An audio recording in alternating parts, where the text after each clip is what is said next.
Imana igufashe aho umuntu aba, aho umuntu aherereye, agenda arezwa, agendane umutima umwe, umutima wejejwe, umutima wogejwe n'amaraso ya Yesu, atari umutima unyegeje ibintu.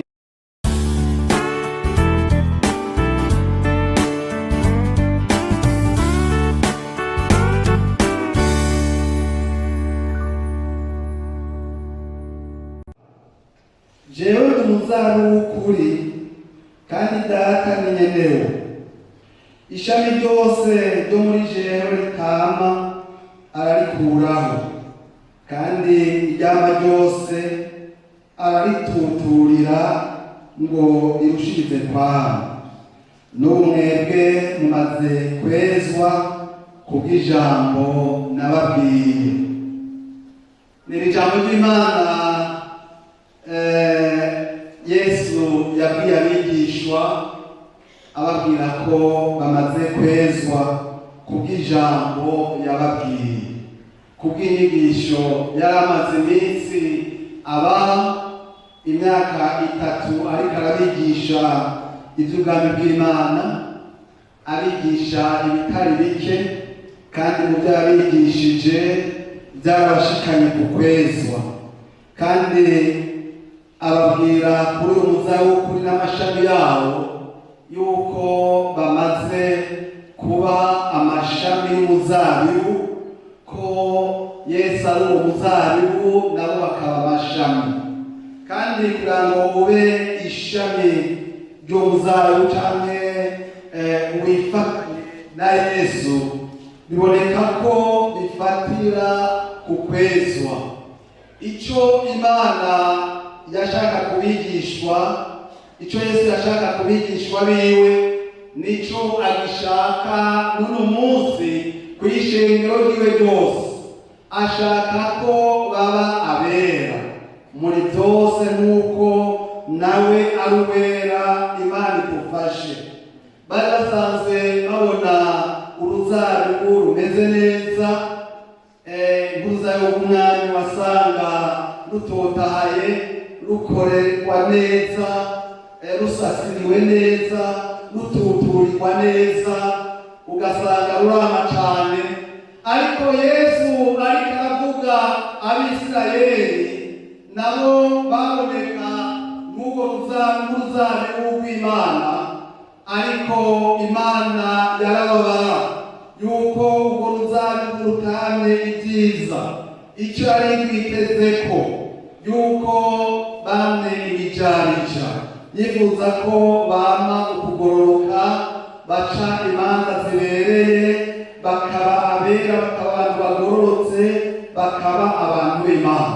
Murumva uruzabibu rw'umwami wasanga ari rwiza, ariko uruzabibu rw'Imana muri kahise uko byari bimeze wasanga rutabaye rwiza. Ariko Yesu aza wewe gutunganya uruzabibu rw'Imana, kurondera ishengero ryera, ishengero yejeje kubw'ijambo ry'Imana, ishengero yakoreye igikorwa kinini cyane, akaducungura, akatwitangira ku musaraba, akatuvira amaraso y'igiciro kinini kugira ngo tube abera.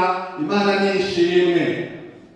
Ngaha yababwiye ngo mwebwe muramaze kwezwa kubw'ijambo nababwiye.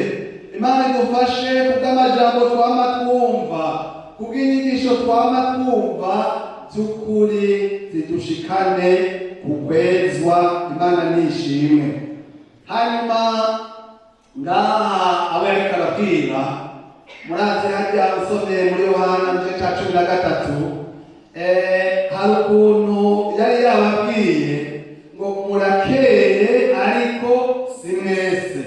Ariko aravuga kuri Yuda yagira amugure, ko Yesu yarabona mu mitima imigabo yabo, yarabona umwe wese uko ahagaze. Uwo mwanya Yesu yarategeye, atangura kubuhagira, araboza.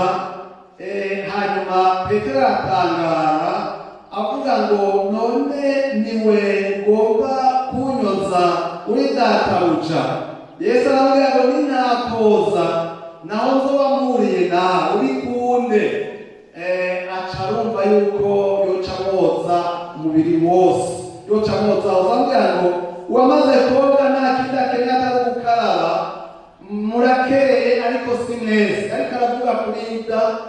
Murazi ko iryo joro nyene Yuda bariko barasangira yaciye asohoka, ntiyakoresha akaryo aronse ashobore kwihana, ashobore gusaba imbabazi.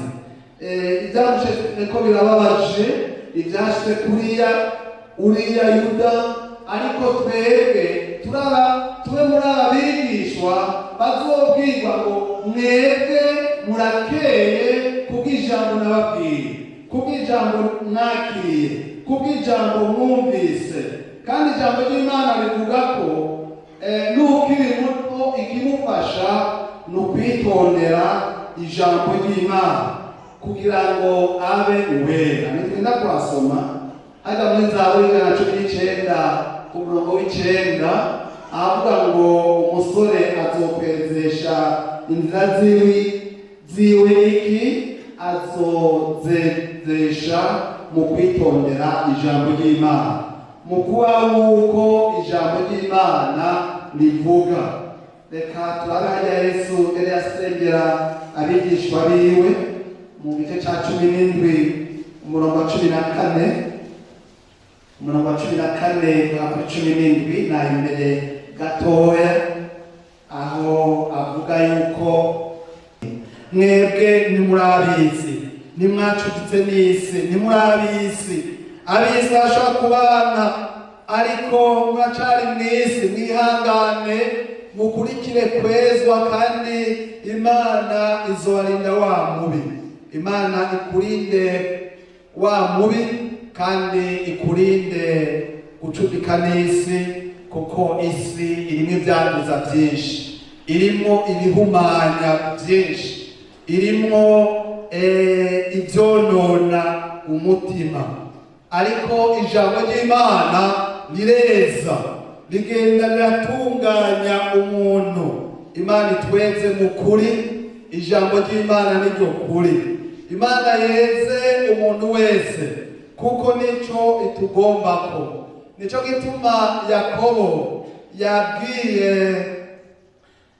abo yandikiye ikete, iboneka ko bari abakristo, bari mu ishengero, basabagiye mu mahanga menshi hirya no hino, bari bazi Imana, harimo n'Abayuda bari baramenye Imana, barasabagira hirya no hino. Kandi na twebwe uno munsi nk'abakristo, kuko ahanura umuntu wese ababwira hajya Yakobo mu gice cya 4 ku murongo w'8, ariko arabahanura ngo bakarabe bezwe. Ahanura abantu b'imitima ibiri, bahinduke bakarabe bezwe. Murongo w'8 murongo w'8 muri Yakobo, mwiyeregereza Imana nayo izobegera. Yemwe banyabyaha nimukarabe, yemwe ab'imitima ibiri nimwiyeze imitima. Imana idufashe, Imana idufashe tujye neza mu mitima. Mu mutima niho hari isoko ry'ibintu byose. Mu mutima umuntu yezwe, atunganywe mu mutima. Hari igihe umuntu agira imitima ibiri, mu mutima akerekana uruhande rumwe, ariko hariyo n'urundi ruhande anyegeje, urundi ruhande aterekana. Niho ugendana imitima ibiri. Ushobora kubona uruhande rumwe, ukabona uruhande rumwe ariko utabona urundi. Imana idufashe aho umuntu aba, aho umuntu aherereye, agenda arezwa, agendane umutima umwe, umutima wejejwe, umutima wogejwe n'amaraso ya Yesu, atari umutima unyegeje ibintu. Nk'abubatse arashobora kumuhisha ntumenye uwo muri kumwe ko hari akandi gatima afise, canke uwo mugendana canke uwo mukorana canke mubanyi. Ariko umuntu w'Imana ntagira imitima ibiri, agira umutima wejejwe, kuko wakiriye ijambo ry'Imana likawuhindura. Umutima woze mu maraso ya Yesu, atagafuruka usigaza karimo urwango, karimo inzigo, karimo uburyarya, karimo ububeshi, karimo ikibi, kuko Imana iba yaratwogeje, iba yaratwejeje. Imana twiyegereza ku munsi ku munsi.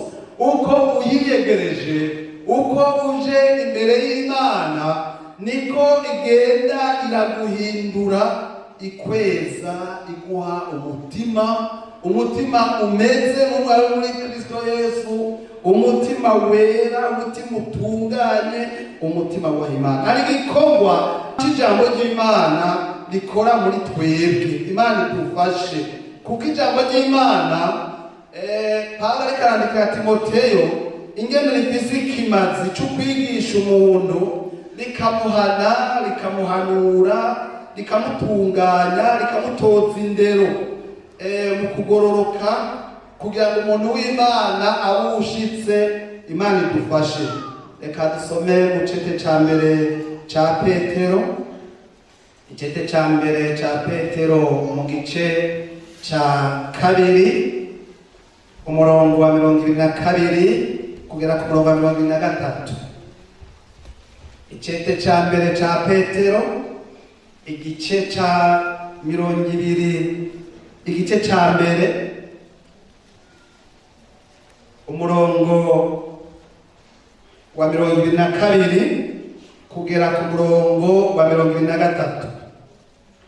Nuko rero ko mwejesheje imitima kumvira ukuri, kugira ngo mukunde bene data ataburyarya, mukovye mu gukundana bivuye mu mitima. Kuko mwavyawe ubwa kabiri, mutavyawe n'imbuto ibora, ariko mwavyawe n'imbuto itabora, mubiheshejwe n'ijambo ry'Imana ririho rigahoraho. Imana idufashe. Imana idufashe umuntu w'Imana yumvire ukuri, yumvire ukuri, kandi ijambo ry'Imana rica rimeze, kuko acakora uko ijambo ry'Imana rivuga.